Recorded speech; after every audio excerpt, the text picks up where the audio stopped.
베이커리 카페를 하는 이유가 있어요. 그냥 카페를 하면 안 돼요. 저도 그 얘기를 들었어요. 왜요? 베이커리는 되는데 카페는 안 돼요. 카페는 안 되는구나. 아니 그냥 항목이 그래. 항목이 카페는 빠져 있고 된다는 얘기인 거죠. 베이커리는 돼요. 그래서 베이커리가 커피를 팔면 어떡하지 뭐 이렇게도 있는데 그래서 이름이 빵공장 이런 데 많아. 진짜요? 안녕하세요. 한길합동의 염치필법무사입니다. 반가. 안녕하세요. 노무법인 정평란 노무법인의 김경수 노무사입니다. 안녕하세요. 나인 국제특허법률사무소의 조민지 변리사입니다. 안녕하세요. 한길합동 법무사 사무실의 권점희 법무사입니다.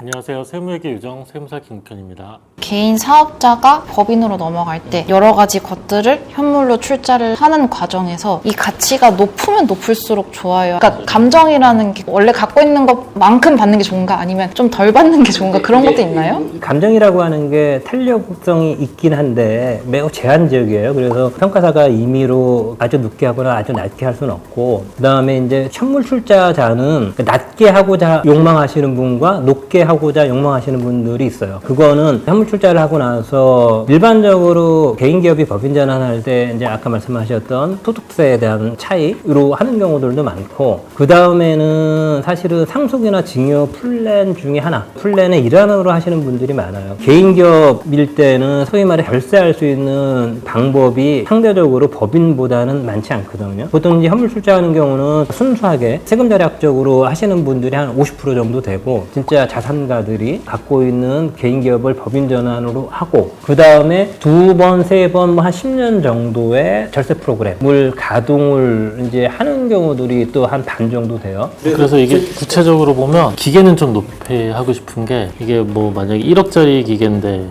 만약에 2억이 됐어요. 그러면은 현물 출자를 해서 감가상각이라는 걸 해서 비용 처리는 되거든요. 그래서 하고 싶은데 또 이게 또 높여놓으면 아까 좀 어려운 말 중에 순자산가액 이상을 출자를 해야 되는데 여기 빵꾸가 나버릴 수가 있거든요. 빵꾸가 나는 건 어떤 거예요? 이게 뭐 저희가 순자산이란 걸 만들어서 출자도 하고 하는데, 이게 뭐 금액이 잘못 평가가 되거나 뭐 이렇게 되는 경우가 있어요. 뭐 예를 들어서 직원이 한 명 빼먹어가지고 그 사람 퇴직금이 뭐 부채로 안 잡혀 있다거나 이러면 순자산이 이렇게 어그러져 버리면 그 감면을 줄줄이 못 받거든요. 엄청난 거죠.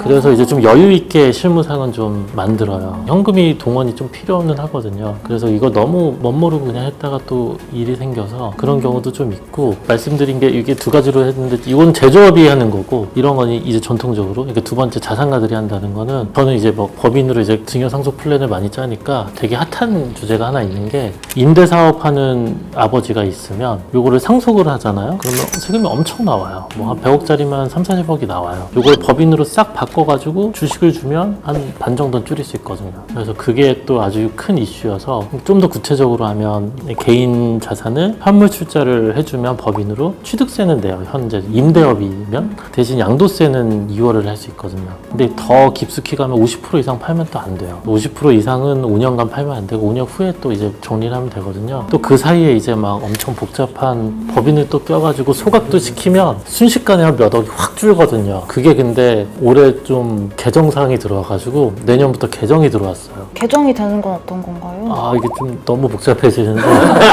근데 이게 특히 임대업에 문제되는 건 임대업이 다 부동산을 갖고 있기 때문인가요? 맞아요. 네. 예전에는 임대사업자들도 취득세 감면이 됐거든요. 그거 해줘야 된다고 보는데 저는 왜 안 해주는지 모르겠어요. 이게 임대사업자들을 너무 미워해요.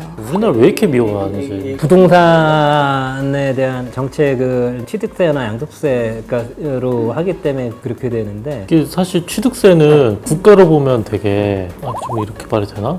국가의 불로소득인 거잖아요.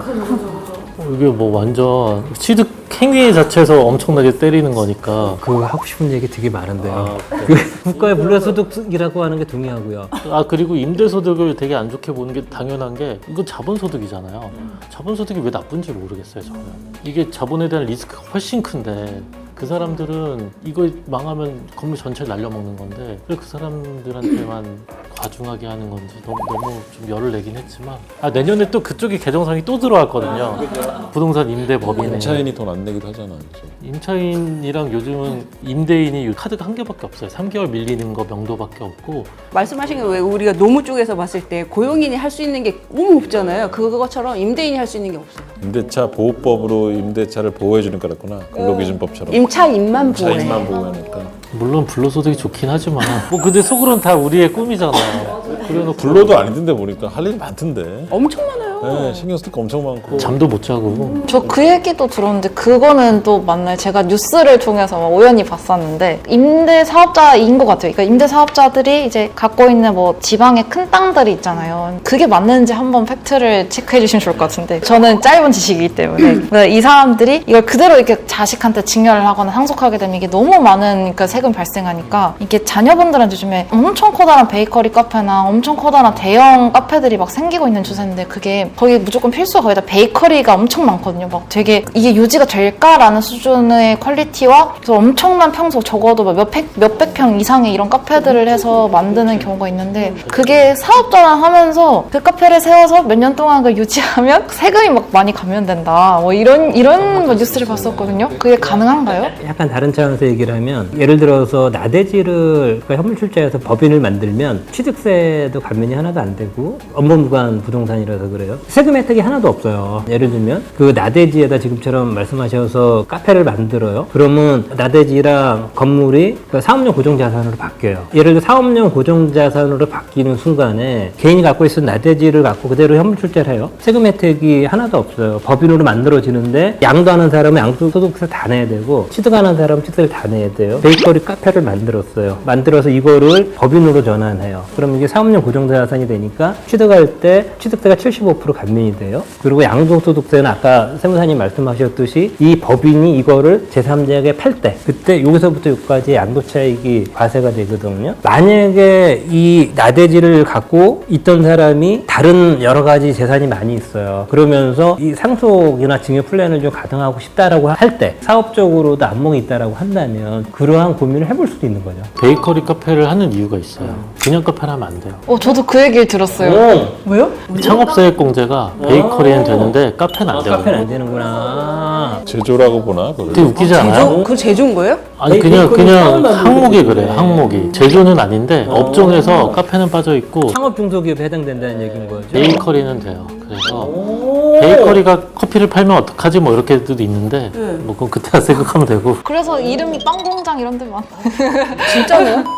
여기서 마이너스 나도 상관없는 게 그 말씀대로 사업용만 만들어 놓고 마이너스 손실 나고 법인으로만 전환이 되면 이때 또 마이너스 난 거 그 상속세는 또 줄일 수는 있어서 깊은 뜻이 있었구나. 일단 땅을 사. 그래서 우리 같은 전문가를 만나야 줄일 수 있는 거예요.